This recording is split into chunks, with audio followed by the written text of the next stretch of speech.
Thank you. Thank you very much. It is indeed my honor and my privilege to be here this evening, and on our date night, I'm so glad to have my wife with me, Maya. Amen. And I need not tell you, we are strong supporters of the arts. And there's something that to our mayor and to the faculty, the board of BSA, and all of you, the sponsors who have gathered here. I must tell you that when I look out at this audience, I am constantly reminded that our diversity is not our problem. Our diversity is our promise.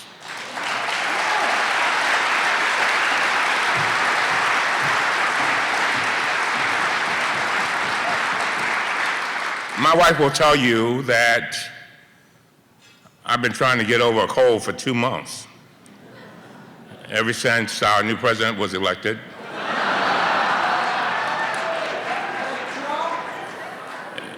And it's the truth. And the reason for that, and I'm not going to make this a political statement, but I worry about our future.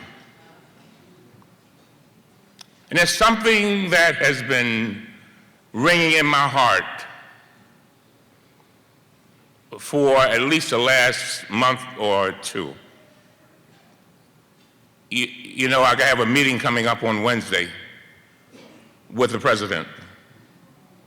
And we're going to talk about a number of things, but there's this one thing that I just cannot get out of the DNA of every cell of my brain, and I feel as if it would be malpractice for me not to say what I'm about to say. So you're getting a preview. And what I'm going to say to him, the first thing I want to say to him is, Mr. President, with all due respect, Mr. President, you are 70 years old, and I'm 66. We must be about the business of building platforms so that young people can be all that God meant for them to be. That's what we need to be doing. We don't need to have children crying and unable to stay with their families.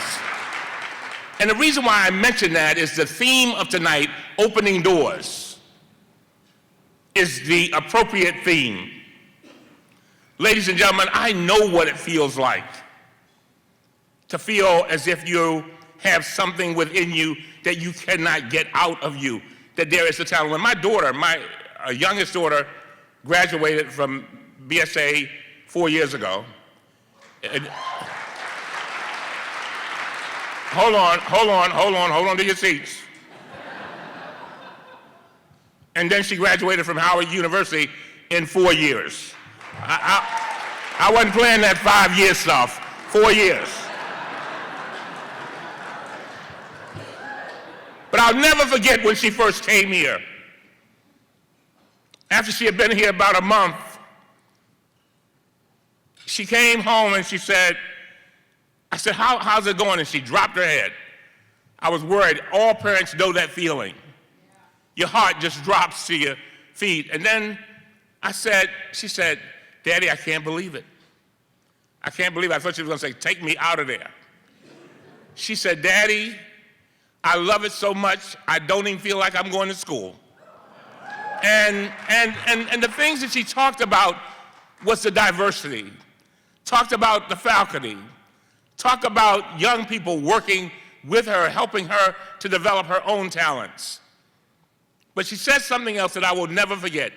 And this is why opening doors is such an appropriate theme. She said, Daddy, all my life, now she hadn't been living for so long, but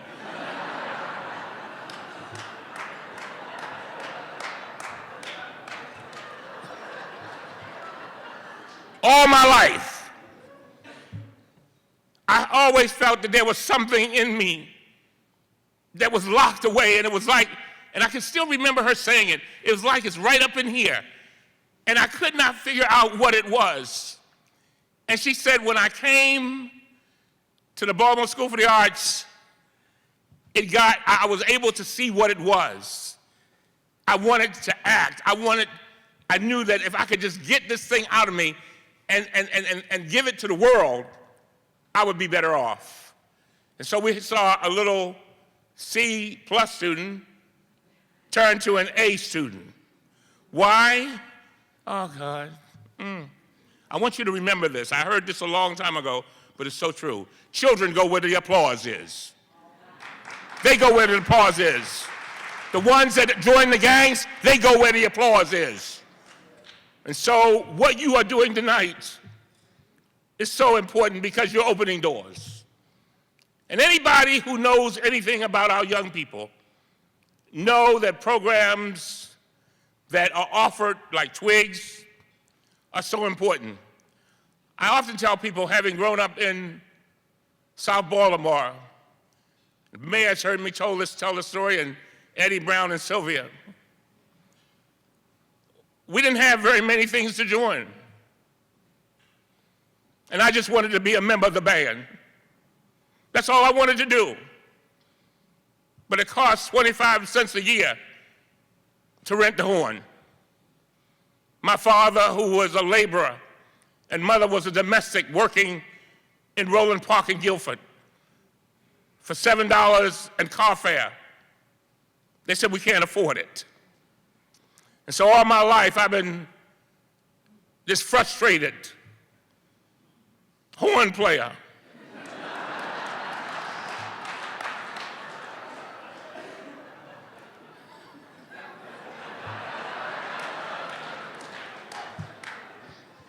So thank you. Somebody said they're gonna give me a horn. But all I'm saying is that you are about the business of opening doors. As I close, let me say this. Ladies and gentlemen, your being here tonight is so important. I heard Lee talk about the $500,000. But we are going through a very difficult time right now. And this may be the time that we have to dig a little bit deeper. We are going through a storm, but I've often said about storms, the question is not whether you will go through the storm. That's not the question. The question is where will you be after the storm? And I want our children, listen up. I've said it before and I'll say it again. Our children are the living messages we send to a future we will never see. But I want our children to march into their futures bold. I want them to discover the gifts that God has given them. I want them to be able to deliver those gifts to the world. And I want us to always remember that we are putting our fingerprints on their futures when we're dancing with the angels. Because of what we do tonight, they will become the gifts that keep on giving. And they will make the world a better place. And they will bring spice to life. And they will bring life to life. And so I know you didn't know you all that tonight. But you are. And from the bottom of my heart, I thank each and every one of you for investing in our young people.